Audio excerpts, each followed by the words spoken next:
আজ ভাতমোড় ঢালাই বল খেলতে এসে এমন এমন দৃশ্য দেখতে পাবো আগে ভাবতে পারিনি। Hello everyone, I have back to my channel. আজ আমরা যাচ্ছি বল খেলতে ভাতমোড়। তাই সকাল সকাল ভালুক ড্রেস পরে ভুটভুটি স্টার্ট করে চলে এলাম চাঁদরাতে।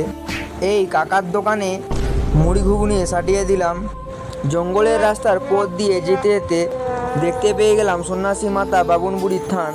তারপর তো চলে আসি পিরাকাটা, আর পিরাকাটা থেকে ডান দিকে ঘুরে যায়।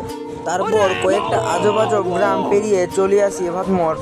তারপর তো একটা জায়গাতে দাঁড়িয়ে ভালুক ড্রেস খুলে অলিগলি রাস্তা দিয়ে মাঠের কাছে চলে আসি। কিছুক্ষণ পর তো বৃষ্টিও শুরু হয়ে যায়, তাই সবাই ডাইসের কাছে দাঁড়িয়ে পড়ে। আমার যেহেতু ভালুক ড্রেস ছিল, তাই আমি বৃষ্টির মধ্যেও খেলা দেখছিলাম। আর এর পরবর্তী খেলা ছিল আমাদের, আর আমাদের বিরুদ্ধে টিম ছিল তো টিকরপাড়া। ফাইনালি কয়েক ঘন্টা পর বৃষ্টি থেমে যায় আর খেলাও স্টার্ট হলো। আর এই ম্যাচটাতে তো আমরা টিকরপাড়াকে 2-0 গোলে হারিয়ে দিই। তারপর তো আমরা গাছে ছায়াতে বসেছিলাম, কারণ কোয়ার্টার ফাইনালে হেরে যাই আমরা। তাই সবার মন খারাপ। বেশি আর মন খারাপ না করে বেরিয়ে পড়লাম বাড়ি যাওয়ার জন্য।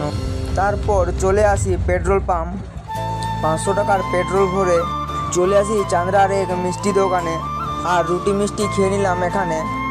আর আজকের জন্য এইটুকু, আর দেখা হচ্ছে নেক্সট ভিডিওতে। ততক্ষণ বাই।